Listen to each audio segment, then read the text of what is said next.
welcome to my podcast. And today I'm with Allie. Hi. And we're going to be talking about, is Gatsby's obsession with Daisy problematic? So our first question is, as we know, Daisy is nothing like Gatsby's vision. And do you think that this will be problematic in the future and jeopardize their relationship together? So I think first, if we dissect, Daisy's nothing like Gatsby's vision. Daisy has changed in the 5 years, and that's explicitly told to us in the book. She has a kid now. She's been married for 5 years.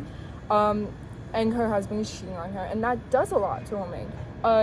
Especially when she sits down with Nick in one of the earlier chapters, and she said the most a woman can be in this world is a beautiful little fool. So I think that we can see that Daisy has matured into almost a bitter woman.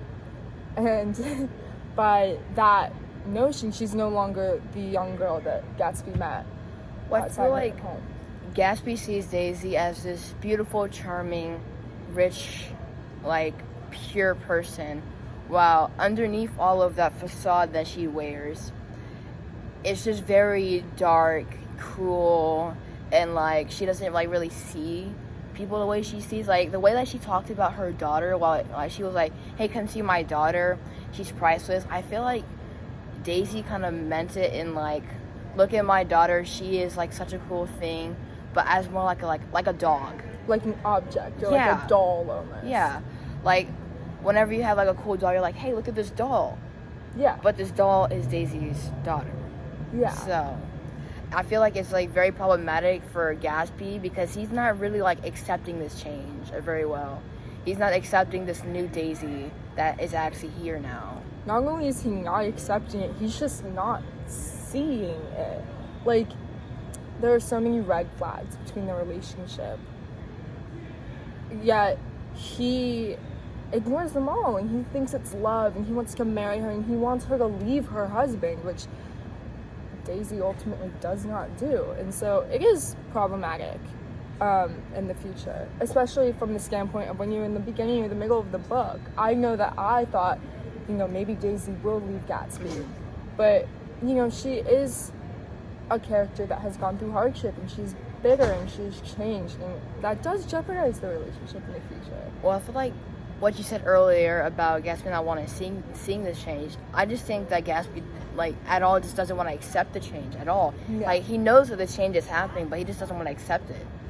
And that goes back to Gatsby's whole obsession with the past, and thinking that he can go back to that past, thinking that he can start from that past, and she can't, unfortunately. And so I think that in his head, Gatsby thinks he can, and that's why he has this vision of Daisy. And I think that vision is almost also objectify Daisy. Daisy's objectifying everything around her. Well, I feel like that's going to lead into a later question that I have. And the later question is, if Gatsby's obsession with Daisy is getting stronger and stronger, do you think that he sees Daisy now as a possession instead of a lover? Do you think that he is working towards gaining her with all these lies and stuff? Do you feel like Gatsby's trying to earn her like treasure? Does he see her as like a possession, like treasure? I think he sees her as the key to finally reaching that dream that he told Daisy about. Telling Daisy that he was a well-educated man, he had all this money inherited, he was a rich man, he had a job lined up for him. And I think he had achieved all of that. He achieved the money. He achieved the houses and the riches and the education. And all of that, but he didn't achieve the girl. And I think for him, by getting Daisy, it's the key to finally reaching all of his dreams, what we could say is his American dream. But in doing so, I think he does objectify Daisy. He's no longer seeing her as a person. And we know this because he isn't acknowledging her change, like we've said. Whereas if he was going about this as this is a person that I want to love and that I want to love me, you do have to accept those changes in order to be with that person. You can't have this stagnant view of that person because the relationship will never work. Do you think that because of this stuff is happening, and because of all this hardship and stuff with Daisy and Gatsby, do you feel like, since we all know that Gatsby's going through a lot mentally, do you feel like him getting with Daisy is his solution inside of his mind to be happy?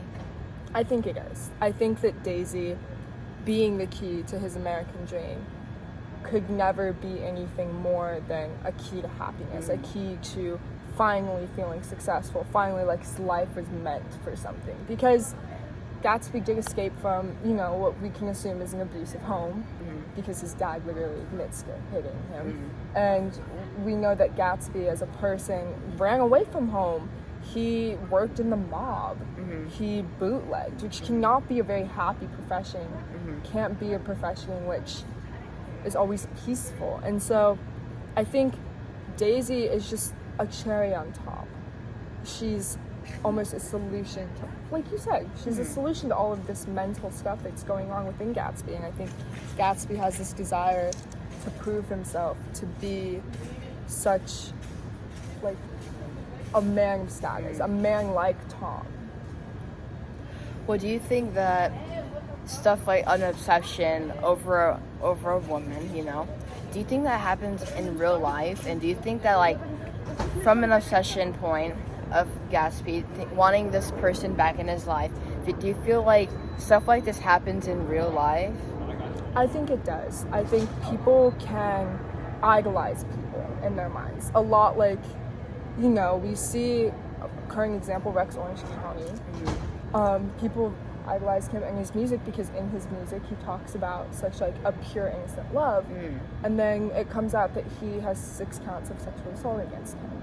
And so you cannot idolize a person because nobody is perfect, and by idolizing someone you're in a way ignoring all of their flaws, because to idolize someone, to think they're the most perfect person in the world, a perfect person can't have flaws. And so by Gatsby idolizing Daisy, or by people idolizing celebrities and politicians, they're unable to think critically about who that person is and what their flaws are, and accepting those flaws. They can't focus on accepting flaws because they've made this person out in their head to be perfect. And that sort of obsession is dangerous because it leads to,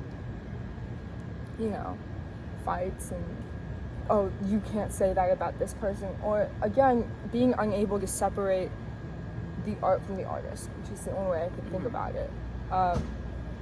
Because, you can accept that they've done these things, but you can also accept that they have also done good things. And I think that's what Gatsby can't do. He can accept the good things that Daisy has done for his life, but he can't accept that Daisy's no longer that person. Going back to what you said earlier about Gatsby's American dream, do you feel that it's Daisy that's his American dream, or just the idea of finding love? Do you feel like he is more obsessed with Daisy on one hand, or is more or less just trying to find love? I think it's both, but it's also more Daisy, because Daisy, when he met her, was the it girl. She was the one that had all of the men lining up. She was rich and she was pretty, and Gatsby saw her and fell in love, and she fell in love too. And I think although part of his American dream is falling in love, his American dream would not be complete unless Daisy fell in love with him. But I think you could also argue that his American dream is success, and he views Daisy as success. Do you think that, another question I have is that since Gatsby is very obsessed over her, do you feel like Daisy will ever have a breaking point to that she will just lash on him? Like, you're obsessing over me too much, you're doing this, you're doing that, you're weird, get out of my life, leave. I don't think so, because Gatsby was never permanent. Like, I don't think she ever thought of Gatsby as a permanent fixture in her life. And I think when I was reading the book, I felt as though Daisy was only going out with Gatsby to escape from Tom, or to make Tom jealous. Like somebody said in our discussion in class, what goes around comes around. She was, by force of her own, was making that karmic, like, hitting John with that karma. Like, you know, you're gonna cheat on me, I'm gonna cheat on you. You're gonna see what it finally feels like. I'm gonna be in love with this man, like just like you are in love with this woman in New York. And so I think, in a way, that, you know, just as one of those. Well, it's been great having you here, but unfortunately we are running out of time. So, it's been great. It's been great. And I will see y'all in another episode. I really enjoyed this.